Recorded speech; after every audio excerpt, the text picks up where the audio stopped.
Good afternoon and welcome. Welcome to another Webinar Wednesday presented and locally produced by the CSU Bakersfield Small Business Development Center.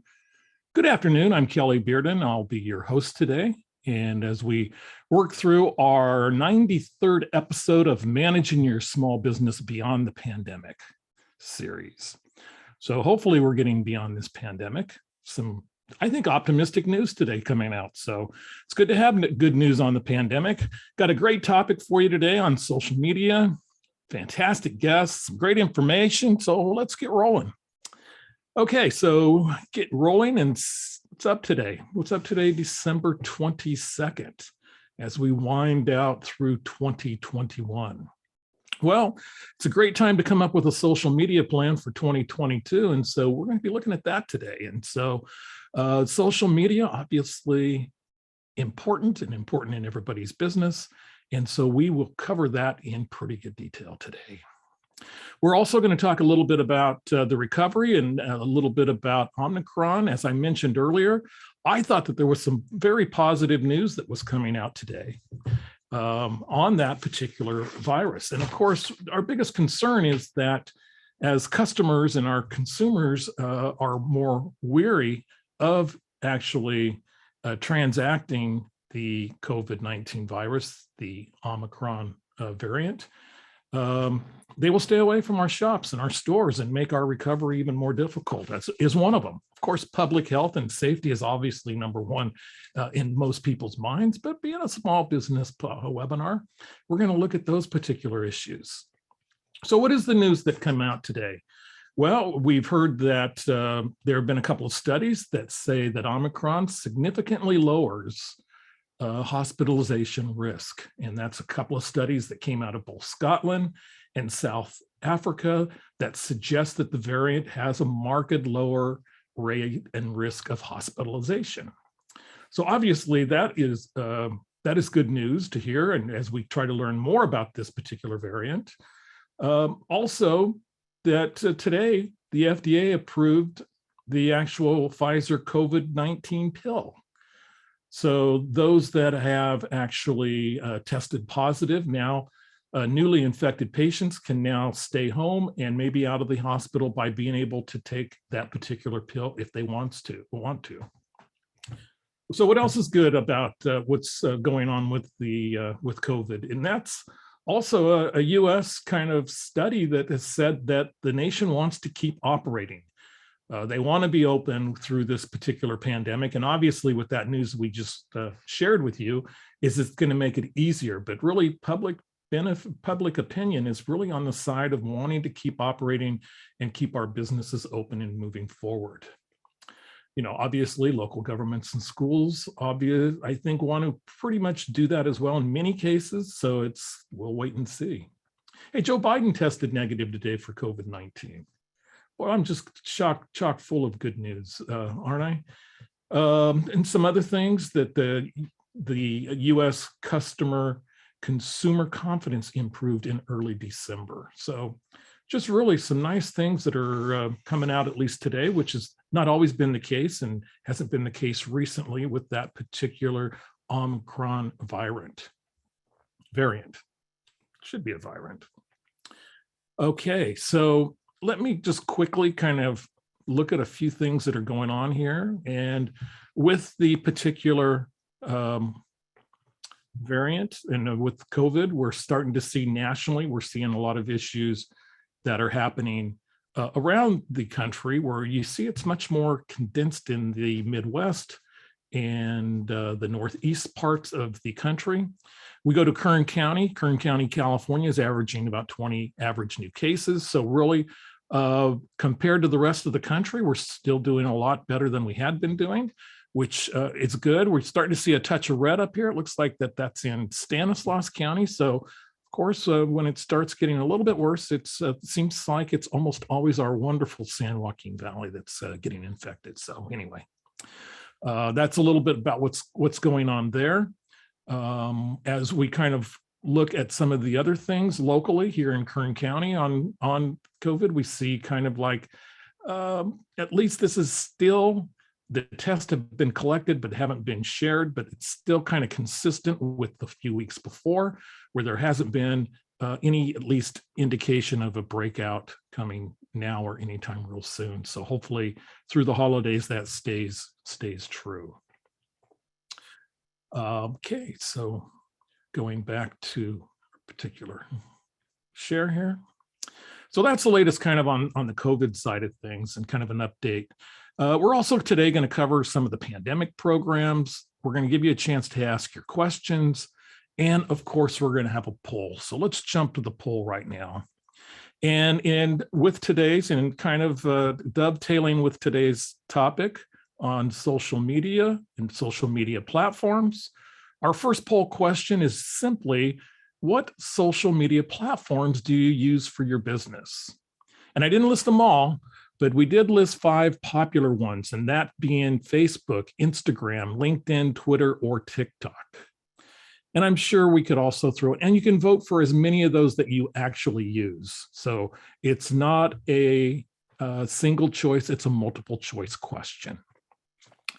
So some other ones that would maybe make the list as well, maybe Snapchat, maybe YouTube, kind of left those out a little bit, but it kind of gives us an idea of what everybody is using out there. And we do have 45% of you that have participated. So I didn't put none of the above. So potentially there are some of you out there that don't use any of these at this time, and we'll be looking to maybe a New Year's resolution next year. Okay, so we do have 51% of you that are in, and I'm going to end the poll and share the results with you. And you'll see, probably not surprisingly, that Facebook, 82% of you use the social media platform Facebook for business. Instagram, 47%, 41% for LinkedIn, 29% of you said Twitter, and we do have 6% of you that actually are using TikTok. Okay, got that question. Let's do another question here. And we'll do a second question with just a simple yes or no. And I'm going to launch this poll. Yes or no, has your business been claimed? Have you claimed your business profile on Google? So have you gone into Google and actually claimed your business profile on Google? So it's either a yes, I have claimed my business on Google, no, I have not, or I don't know, kind sir. I don't know if I have claimed my business or not. So in looking at this, we're getting, we're already up to 63% of you that are in. Thank you for voting. Give you one last moment to vote and to actually declare if your business has been claimed or your business profile on Google. Okay, I'm going to end the poll and I'm going to share the results with you. And a stark 38% of you say no, along with 33% of you yes, and 29 don't know if their businesses have been claimed. So essentially it's a yes 1/3, a no or don't know 2/3, and that ends our polling for today. Thank you again for participating. Okay, moving right along, let's jump into some of the key pandemic relief that's been going on for the better part of 21 months. Part of these. We do know that the COVID-19 EIDL disaster loan, the SBA disaster loan through their portal, which consists of a loan, a targeted advance, and possibly a supplemental advance, closes on December 31st. So right now you are still able to, as there are funds that exist, it is open till December 31st or until funds are gone, to open and actually apply for an EIDL loan. You can actually go through reconsideration if you were previously declined, or you can actually increase the size of that particular loan. The employee retention credit, the ERC, remains open for all intents and purposes. The last quarter in order to file ended on September 30th. The City of Bakersfield Restart to Loan Program is open, and you can contact Access Plus Capital if you want more information there, or you can contact the Women's Business Center as well. The California Relief Grant Program has closed, but there's people checking their email and still finding that they were approved. So maybe it's not too late if you jump in there and look in there and see if you did not receive your California Relief Grant. Do check. And if you didn't and you were a micro business, there's likely a mini micro grant program coming in late January of 2022. And our PPP forgiveness remains open. If you have any information or want more information, more detailed, what you can do is you can go to these that are on our CSUB SBDC YouTube channel. All 93 webinars, I believe, have been posted there that we've done in the past. Well, this is number 93. So, and also our webinars, if you really want to get into some of our older webinars, because we're approaching somewhere around 200 now total. We have webinars going back to 2013 that are on the site. But if you have any particular need for the EIDL program, so the economic injury disaster loan, covered in great detail back on December 8th and also back on September 22nd, the ERC back on October 27th, and you can find other issues related to HR, employees, and PPP forgiveness there. So quickly, just because we're wrapping up the EIDL process, if you want to request funds, you can still do that, and that's request additional funds. If you want to go in and do a new EIDL platform, you need to register at the platform and then get permission to go in there and do that. Again, being able to apply for a new EIDL loan ends December 31st. So you can apply for additional EIDL funds here by going, either you can send an email, but it's even easier if you log into your platform, and not often and not always can you get the results you want in your particular account on the platform. But if you log into your SBA loan portal, and there's the website right there, you can actually jump in and try to increase the size of your EIDL funds at that time. If you're unable to, send an email to COVID EIDL increase requests with an S at sba.gov. A couple other things you're going to want to make sure you do is be very careful on that and make sure that you don't transpose any numbers. It's too late in the game to try to fix anything probably that happens. I imagine a lot of the issues and changes that we've seen have been going on. If you previously applied and were declined, you were declined an EIDL loan and it's been within 6 months, you can go to PDCRECONS. So it's PDC Recons, which is short for reconsiderations at sba.gov.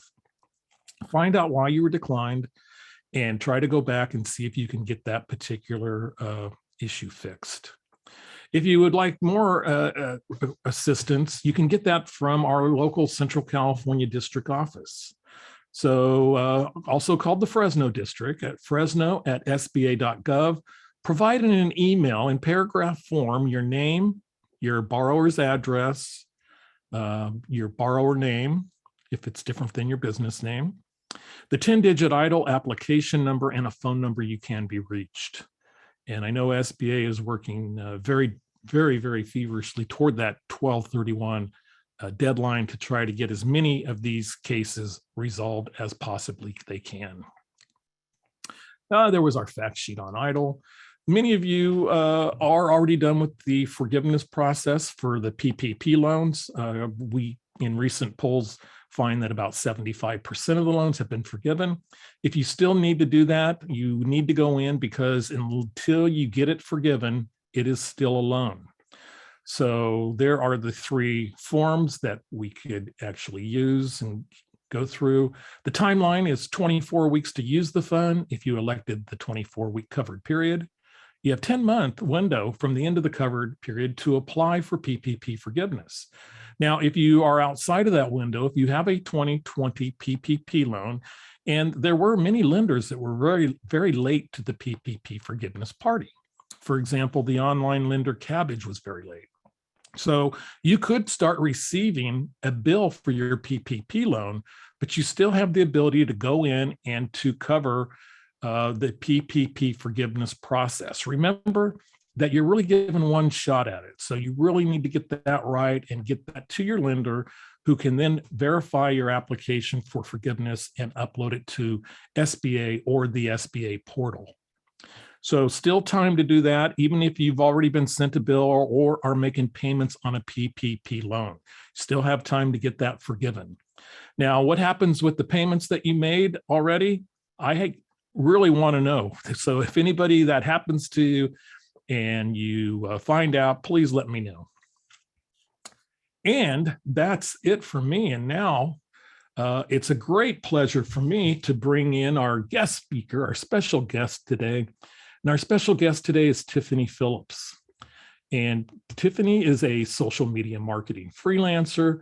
She is our regional SBDC for the Central California region specialist on social media marketing and digital marketing.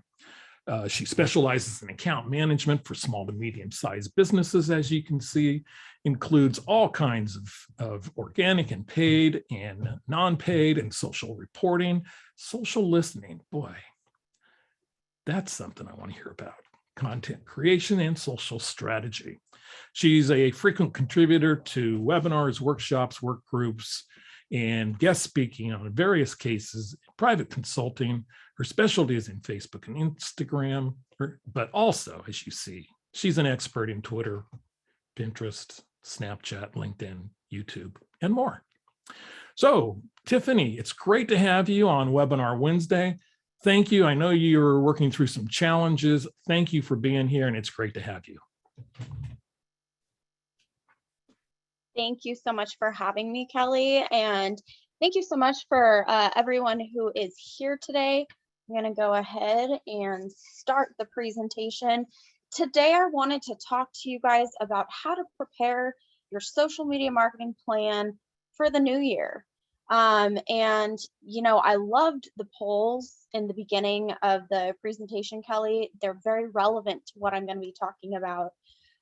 So I'm really looking forward to kind of giving you guys some insight on what's going on in the social media marketing world and some of the changes that we've seen in the last year, kind of what to expect in 2022 and how to adjust your strategy into the new year.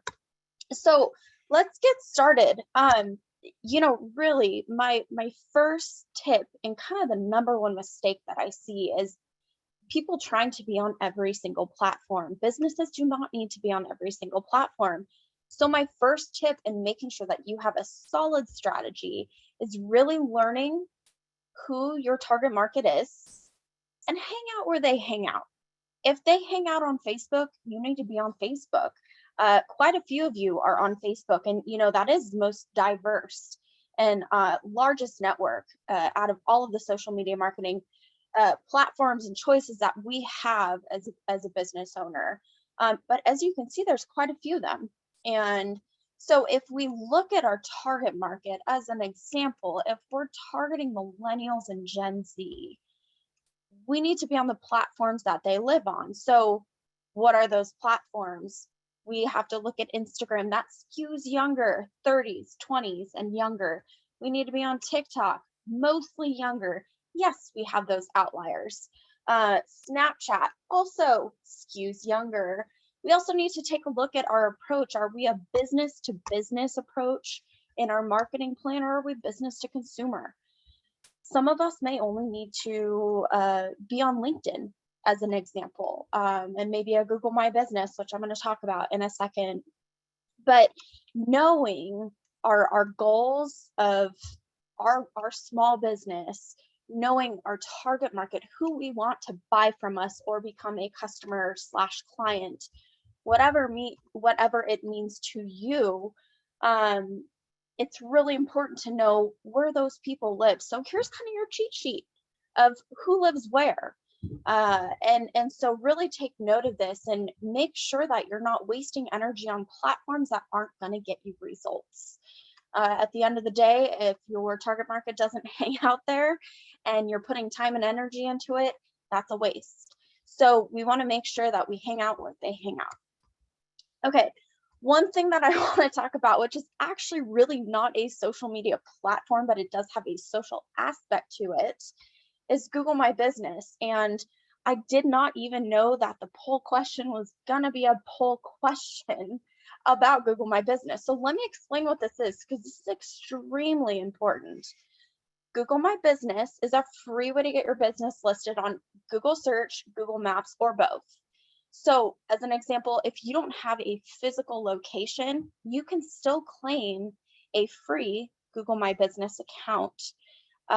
If you do have a physical location, it does help with searches that are location based and people being able to find your business.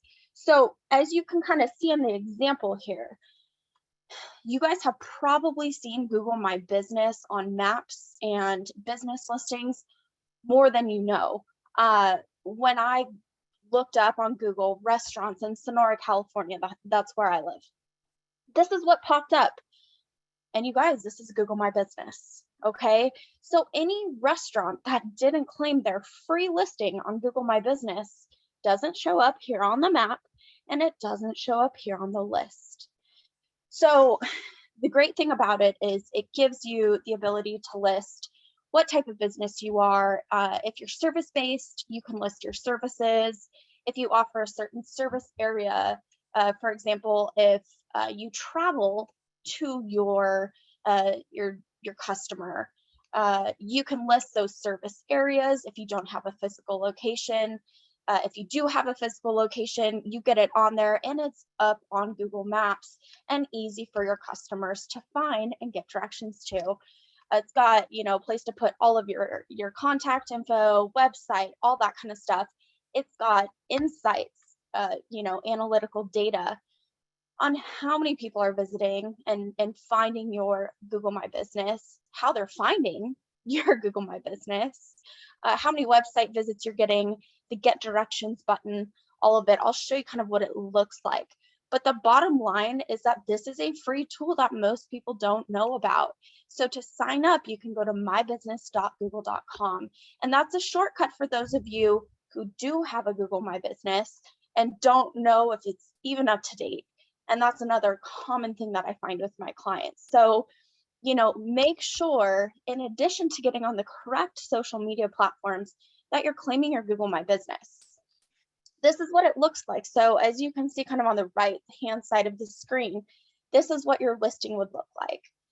So business name, contact information, service options, hours, there's health and safety features, all sorts of stuff, information that's going to be helpful for your customer. There's a place for people to put reviews. That's when you want to ask people for Google reviews. There's a place to put an about section, 750 characters. It's quite a bit to be able to describe your business. So again, make sure you're getting on to mybusiness.google.com and claiming and or updating your Google My Business. All right, so tip 1, hang out where your people hang out and claim your Google My Business. Tip 2, in adjusting your social media strategy for 2022, embrace the change. And I know this is probably the hardest part of social media. It's like a full-time job to keep up with, all of the different changes that are happening. I've listed kind of a few of the bigger ones. Facebook, for example, the big one this year was when iOS 14.5 rolled out. Ads Manager was now becoming less efficient because people were turning their tracking off. So, ad campaigns were having to be completely revamped. Conversion rates were changing, cost per clicks were going up, all of that kind of stuff. The new pages experience, for those of you who have business pages, which sounds like it's about 80% of you, there's what's called the new pages experience, and that is rolling out. So it's going to be a complete change, you guys. It is not the easiest to navigate, and I do this for a living. So please do not, if you are offered the new pages experience, don't quite yet jump into it. Know that it is slowly being rolled out, but you lose a lot of really important features with this new Pages experience. The big difference that we see is that it's almost like the Facebook pages are kind of looking more like Instagram. So instead of page likes, we're seeing followers. Your tabs get revamped and they're no longer customizable. There's all sorts of changes. You lose a bunch of insights, such as peak time, peak day. And so, they're still kind of working on this new Pages experience with Facebook pages. Be be patient, I guess, is the best thing that I can say. Another kind of newer change, this is really recent, was that for those of you who are creators, you can actually create a professional profile. So we all have our personal profiles. Creators can now create a professional profile, and it's kind of similar to Pages in a sense. So it's got more professional features, insights, new features are rolled out to them first, and including being able to put links in their lives. So this is going to be really interesting, the way that it plays out, because this is giving those creators more monetization opportunities without having to do a Facebook page. So very similar yet different, but very cool. Another thing with Facebook, for those of you who do not use Facebook Business Suite, please start getting familiar with it. It is becoming a tool, a centralized tool to manage all Meta, meaning Facebook corporate, assets. Your Facebook page, your business Messenger account, your business Instagram account, your business WhatsApp, all of it's centralized right there. You get insights, you get scheduling, you get, all sorts of new features. In fact, I'm going to kind of go through a couple of those when I get to the messaging part of this. But please start using this, because this is where you can schedule out posts ahead of time to both Facebook and Instagram. You can set up your automated responses. There's all sorts of great things, and they continue to roll out new features. I kid you not, almost every week. Instagram. With Instagram, we've seen the rise of Reels. We've seen the new layout that caters to Reels with its own section. IGTV is now gone. Everything is just now Instagram video. That's changed. That's a big, big change. The chronological newsfeed is coming back. For those of you who have not heard, next year, we don't know exactly what it looks like, but next year, the chronological newsfeed is coming back to Instagram. It's going to be really interesting to see how that plays out and what happens to our organic reach and engagement on an algorithm-based newsfeed versus chronological. So super interesting changes. You'll notice video was really big with Instagram's big changes. LinkedIn stories were discontinued. So that was interesting, but I will talk about what to kind of expect in the next year with short form video on LinkedIn.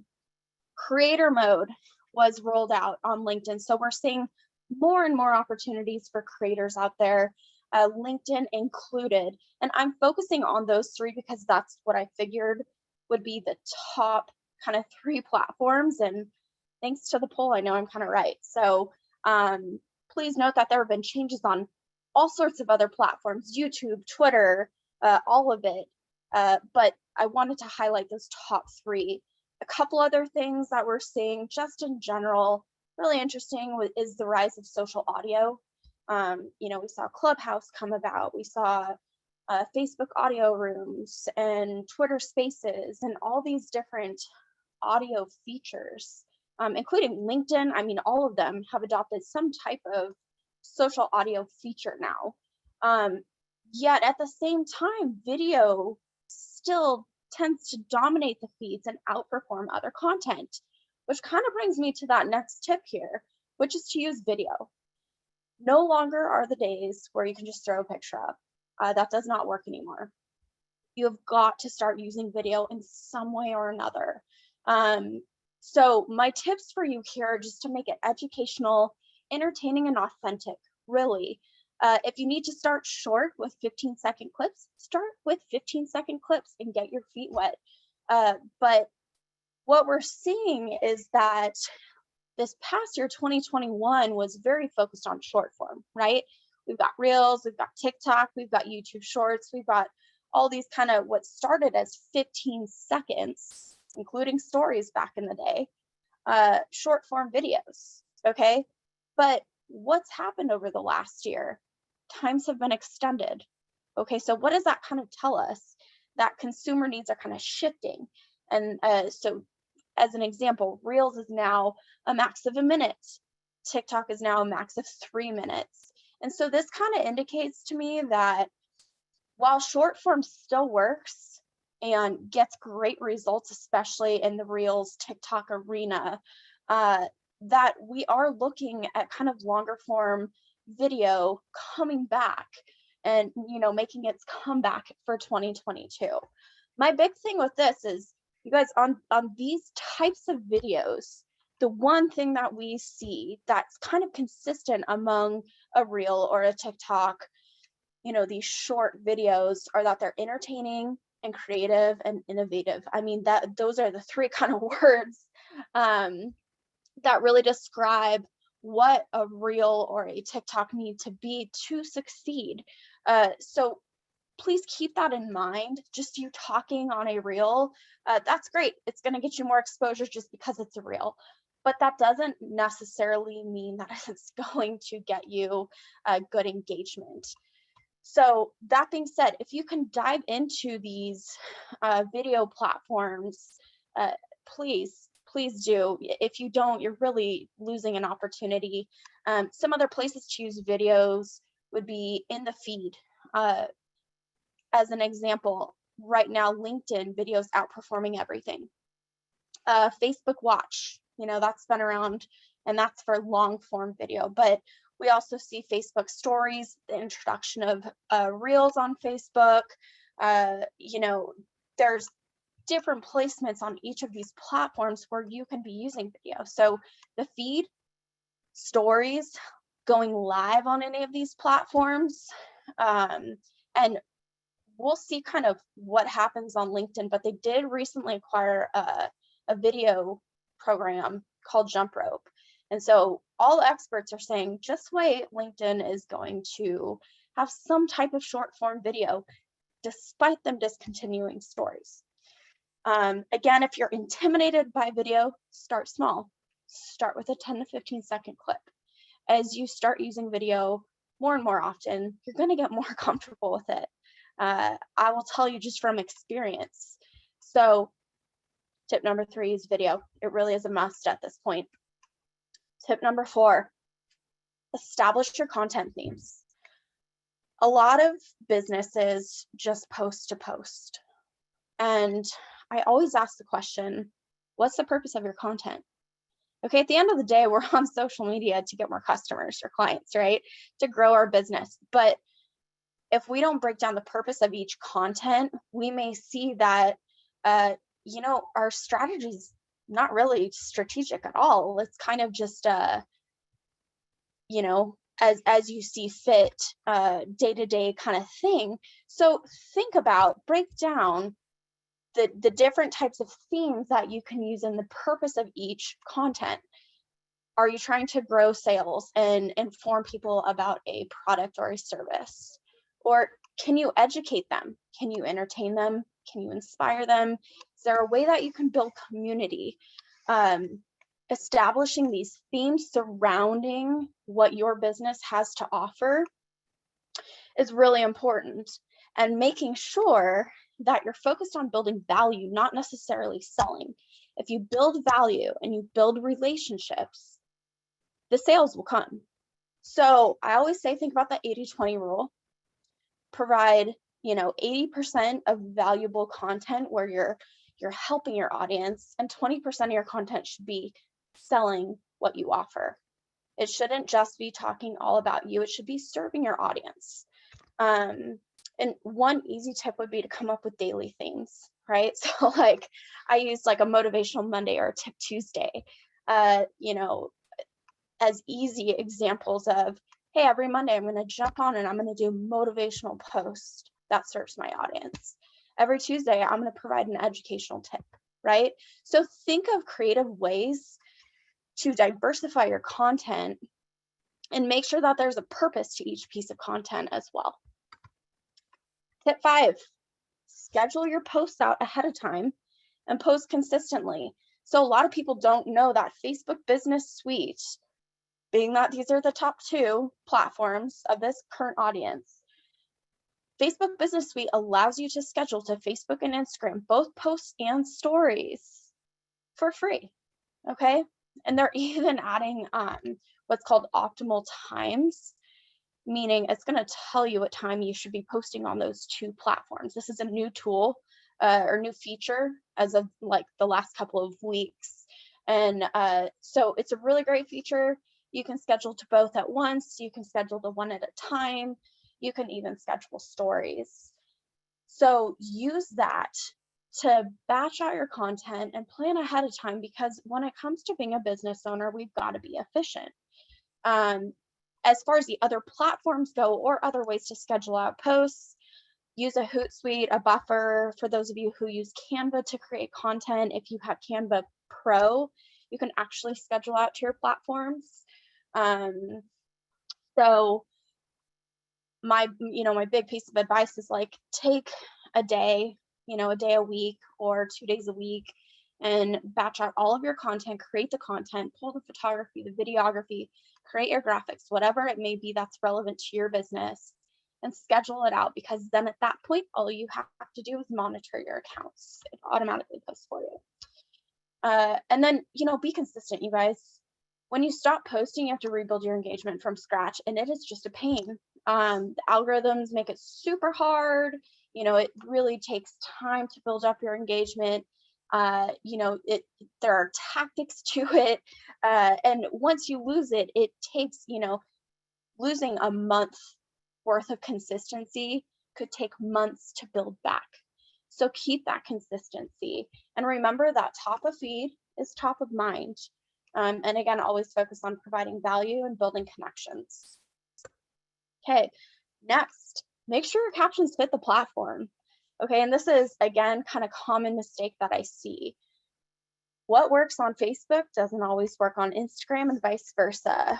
What works on LinkedIn doesn't work on Twitter. So we've got to make sure that we understand each platform and what works, and the etiquette for captions for each. So as an example, we know that let's do a Facebook versus Instagram comparison. And I give this like little cheat sheet to my clients when I work with them and I work on their social media strategy. As an example, let's take a caption on Facebook. We can put a link in there. That link is clickable. It's going to link back to whatever website that is. Everything works, right? Instagram, if we put that same link on Instagram, that link is not clickable and it doesn't work in the caption.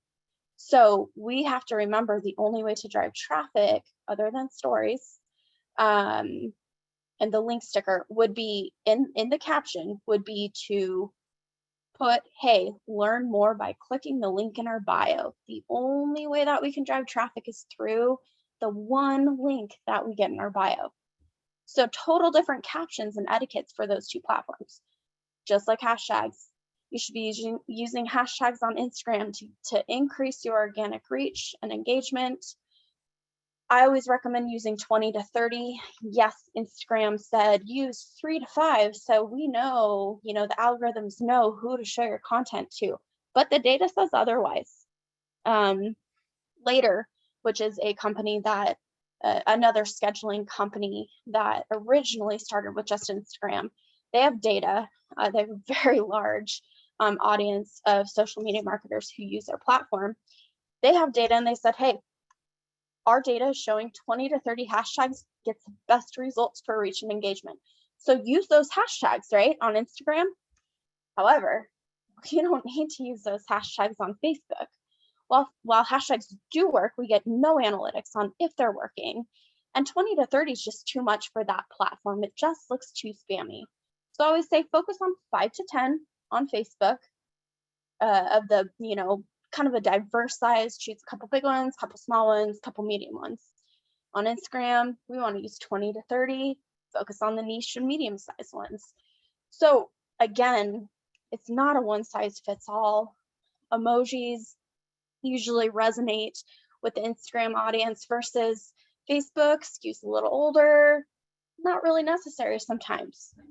So again, learn those platforms and what fits for each platform and the etiquette, and make sure that you are adjusting your caption for whatever platform that is. Okay, we're getting to the end, and then I'm going to open it up to questions. My next tip is to think of social media as a form of customer service. What do I mean by this? People who message a Facebook page or a business, Instagram, expect a response within hours. Okay, whether we like it or not, this is customer service now. So my big thing here is to make sure that your messaging platforms are set up, and this is a little more specific to Facebook and Instagram. Again, if you go into that Facebook business suite and you go to your integrated inbox, there is a place kind of in the upper right hand corner. It's called automated responses. You can set up instant replies. You can set up your frequently asked questions. You can set up saved replies. All of these things are really important in making sure that your customer service is kind of elevated on behalf of your business on social media. And most businesses don't even know these features exist. So again, Facebook Business Suite in the inbox and automated responses is where you want to go to set all of this up.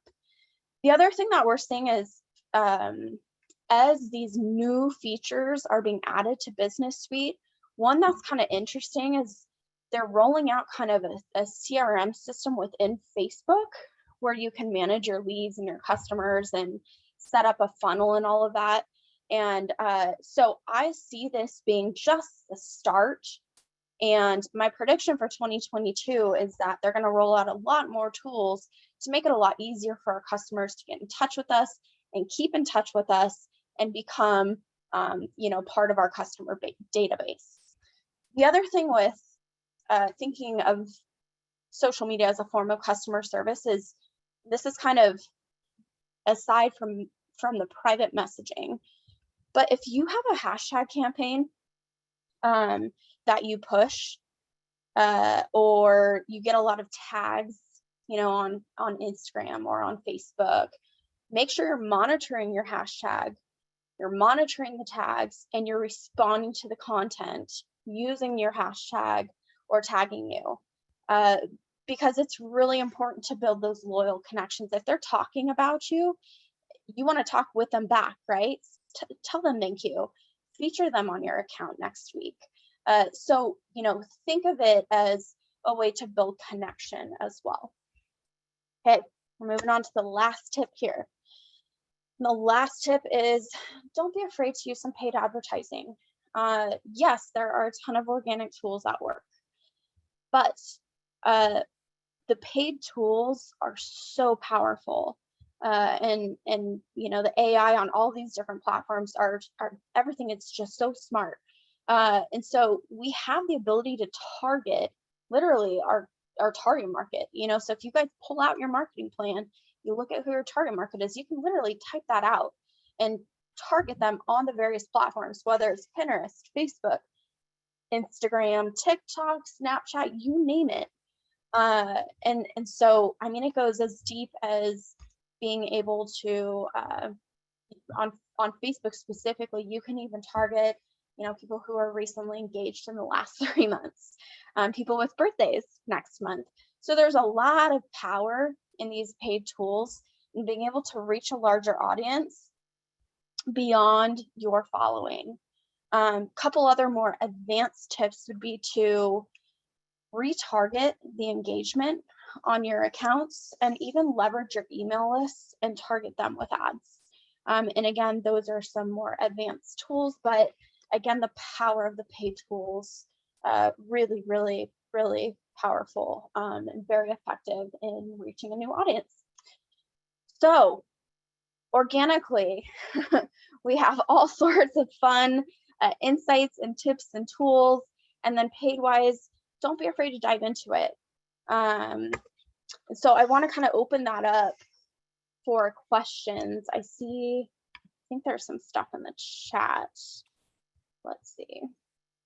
I have a couple for you right away, Tiffany. First of all, thank you so much. And let me hit you with a few questions. The first is going to be, what are your thoughts on companies that say they optimize your search, like say eGumball? I would say do your research. Search engine optimization, paid ads on whether it's Google or for your website or whatever, all of them can claim to do that, but I would always ask for results and do your research before you bring on and hire a firm that's just, specific to SEO or Google Ads or whatever. Okay, great. And there is plenty of time still to get a question in the Q&A box, or you could even go to the chat box. Either we're going through both today. Next question is, how does a business modify Google profile information? And we are listed as insurance, and we are a nonprofit county farm bureau.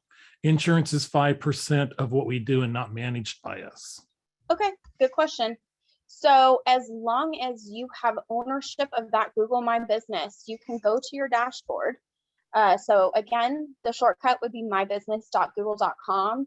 When it brings you to your dashboard, you'll see a menu on the left-hand side, and your page information is where you can change that. You can change your category. And in fact, you can add multiple categories. So as an example, if you're a nonprofit, you could list nonprofit as a primary category, list insurance as a secondary, list, financial advisor, just as an example, as your third. So you can go in and change that by going to the information section of your dashboard. Everything is editable as long as you have admin or editor access to that profile.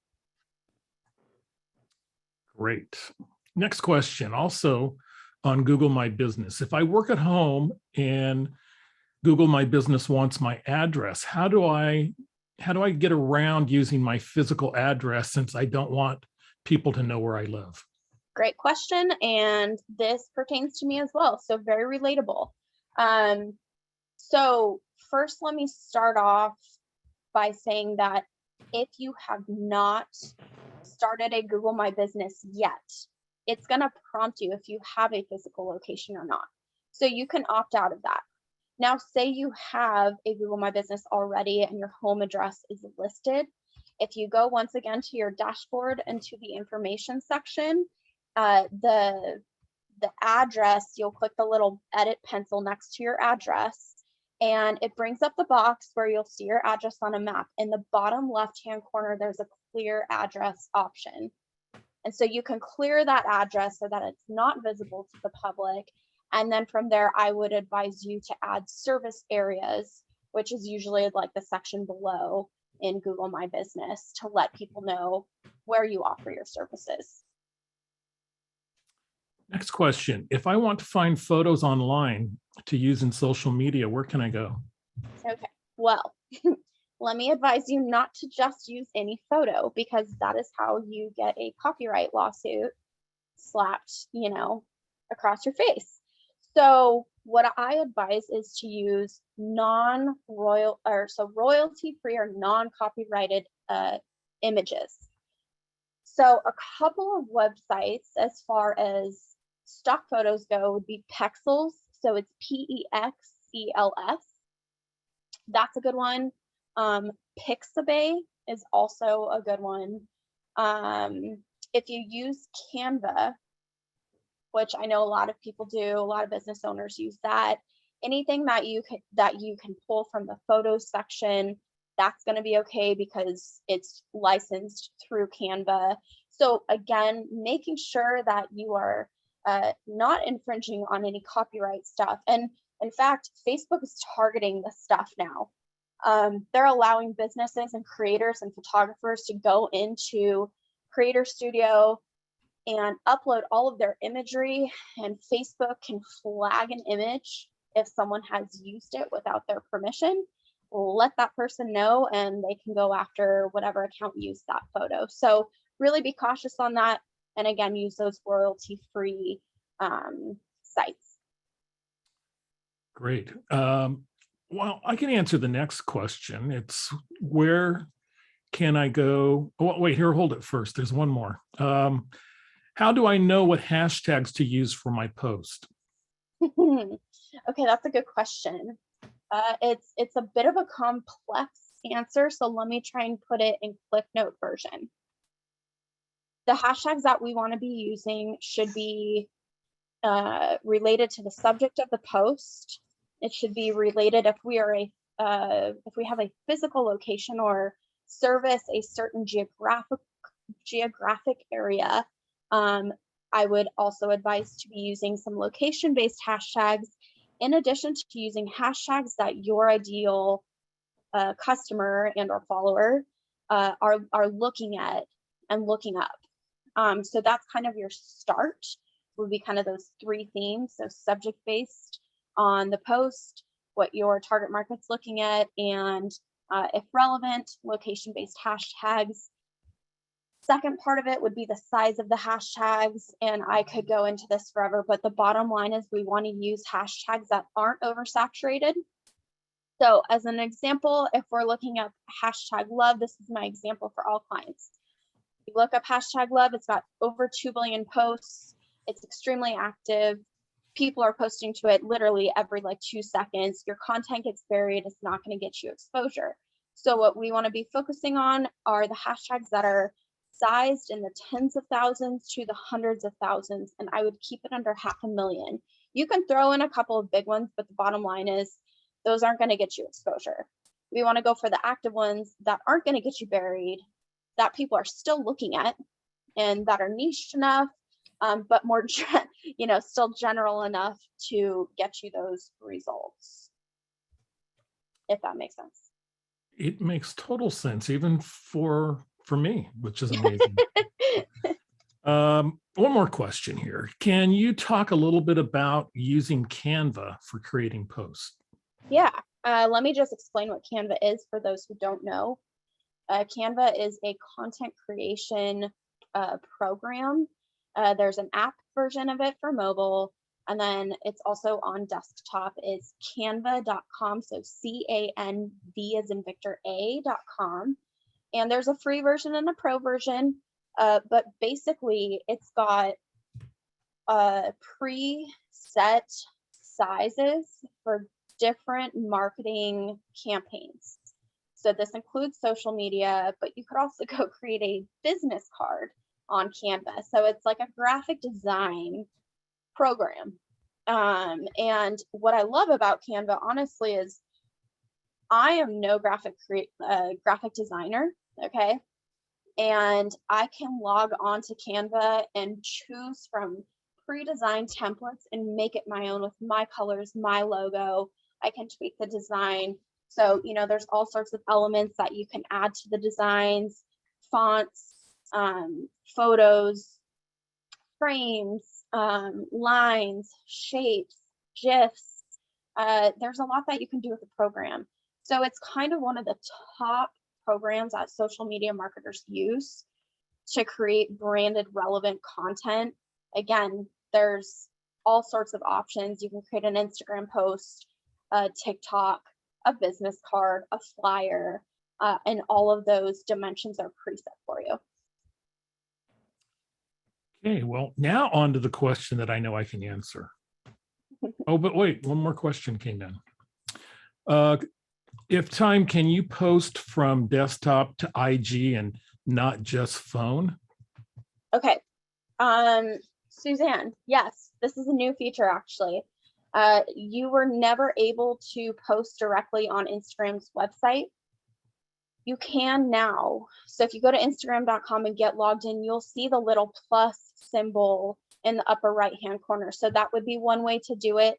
You cannot schedule it out though, from desktop, just like mobile. The other option to post from desktop is to log into Facebook Business Suite. Make sure that your Instagram is connected. Go to your publishing tools. You can post from desktop on Facebook Business Suite. And again, you can post to Instagram and Facebook or just one of them. And I find that tool to be much more user-friendly, in my opinion, than the native Instagram.com publishing tool. So the question that I can answer is, how do I get a recording of this meeting? And what we will do is what we do with most of these meetings, most of our webinars, we send out a link. We send out all of our links. So if you go to the chat and you see the links, most of them are for previous webinars on the topics that I discussed, and a lot of the relevant COVID-19 programs for pandemic relief and on where to go. So those links, along with a copy of the recording, is sent to your email generally on Thursday or Friday of this week. So you will have a copy of this recording, even if you did not attend today. And if you did not attend today, you're hearing this on the recording, obviously. So that is the question I can answer. I think that that's it on questions. Oh, we might have one more. How can I post on Instagram on Apple Book Pro? Yeah, there you go. You know, I'm gonna be really honest with you. I guess, Cecilia, if you could type in the chat, is an Apple Book Pro, is that like a tablet or is that a computer? Because if it's a computer, it would be the same. I believe she's talking about the MacBook, so it would be a laptop. It would be a laptop. Okay, so if you want to post on Instagram via your laptop, whether it's a Mac or, you know, a PC, again, you can go to Instagram.com or you can go to your Facebook Business Suite tools. As long as your Instagram is a business Instagram connected to your Facebook page, you'll have access to publishing tools on desktop there. And I'm just going to address, Jeremy, your question real quick. How do you schedule a post on Instagram? It would be through Facebook Business Suite, again, on desktop. So again, your Instagram will need to be converted to a business Instagram connected to your Facebook page. You could go to your Facebook Business Suite Center, go to publishing tools, and you can schedule your post right there. Fantastic. Excellent. Really appreciate everything, Tiffany. I know today was challenging for you. And as I think I mentioned to you earlier, you're a gamer. And old school, that means completely different than you play Madden 21 every night. So, My pleasure. So take that and run with it. So thanks again for everything. We will be back next week, webinar number 94. No special guests next week, but we plan on having some contributors who will jump in with some last minute tips before we hit December 31st. So that is the plan for next week.